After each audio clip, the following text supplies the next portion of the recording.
Today I'll be running through what my project is, and also why I did it, how I went about doing it, my results, and I'll discuss some remediation processes that could be implemented to improve the quality of the system.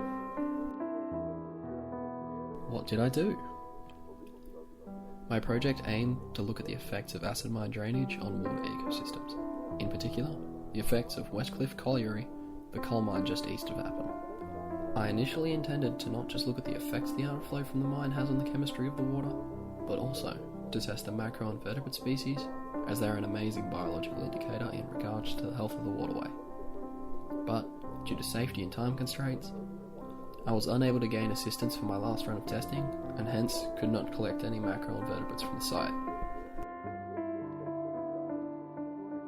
The effluent from coal mines is seen to be toxic, as it generally contains high salinity levels, is more acidic, and contains higher levels of various heavy metals including zinc and nickel.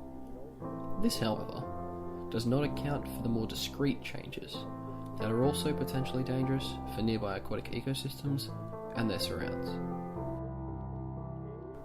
These more discrete factors can include, but are not limited to, temperature differences between the outflow and the ecosystem, lower dissolved oxygen levels, increased total dissolved solids in the water, and increased turbidity. These factors, changes, and potential damages are the reason I chose this topic as my project. I aim to find out the overall effect that West Cliff Colliery has on the local waterway and look into methods that, once implemented, could assist with the overall quality of the waterway.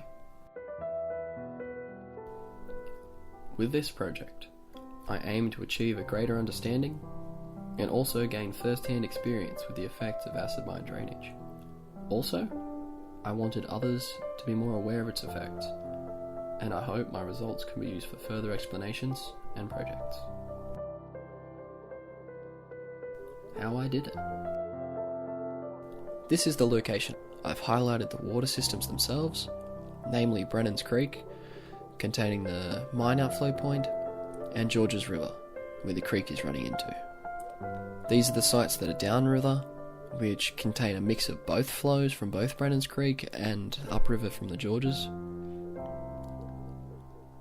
These sites are along Brennan's Creek and have not reached the main river yet, as the rock formations along the water have prevented the water flowing upstream.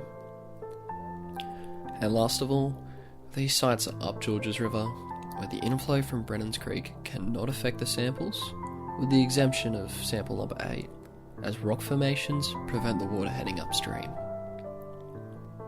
At all sites, I'll be testing temperature, dissolved oxygen, pH, turbidity, electrical conductivity, total dissolved solids, and phosphate nitrate levels.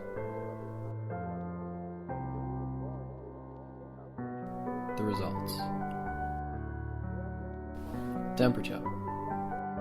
In terms of temperature, we can see that the inflow has a temperature increase of almost 2 degrees Celsius, which gradually cools as it progresses downstream into the Georges River. There is an overall increase of approximately 1 degree Celsius after the inflow. Dissolved oxygen. In terms of dissolved oxygen, there is actually an increase between upstream and downstream, of which all reside within the ANZAC guidelines for ecosystem protection. I'll elaborate more in the discussion as to why I think this is. pH. In terms of pH, the entire system is above the ANZAC upper limit for ecosystem protection, and the mine is not outputting an acidic effluent, but a more basic effluent. Turbidity. In terms of turbidity, it is clearly seen that there is a significant increase in flowing particulate matter in the water. It is up to 6 times what is originally sourced upriver. Electrical conductivity. In terms of electrical conductivity, we can see a huge increase in the conductivity, with the river post inflow being 8 times its original level. The ANZAC guideline value for this graph is deduced from the explanatory notes alongside the values. This is as there is a large regional variability and system variability, The max value of 300 microsiemens was chosen. Total dissolved solids. In terms of total dissolved solids, it is shown that there is a significant increase in both the tributary and post-outflow, with values reading almost 8 times the upstream value. Phosphate. In terms of phosphate, readings were inconsistent and erratic. This could be due to human error or increased variability between sampling sites. We are currently unsure. Nitrate. In terms of nitrate, there is a notably larger amount in the tributary, and there is an increased post-inflow. Not as significant as other results though. What does this mean? In the time I spent down in Appin at Georges River, I did notice that there was a significant difference in the appearance of water both upstream and downstream from the tributary known as Brennan's Creek.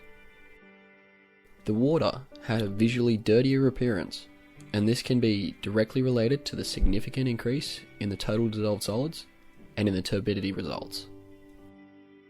This could be due to the increased flow of water further down the river, post-tributary. But the water from the tributary itself, albeit significantly less mobile, was visually murky, as if the water was churned up. In terms of dissolved oxygen, I believe that the levels were lower further upstream, as there is significantly less water activity in terms of the water being churned up. This is as opposed to the higher levels of oxygen from the tributary and further downstream. This is probably as both areas are where the water is highly mobile, and hence increases oxygenation. In terms of the electrical conductivity, it is clear that the effluent produced by the mine has a significant effect on the ecosystem it is being pumped into. There is a definite need for some remediation, albeit through evaporation ponds or desalination processing, as it is having a huge effect on the river's chemistry. Thanks for watching. Till next time, stay classy, Western Sydney.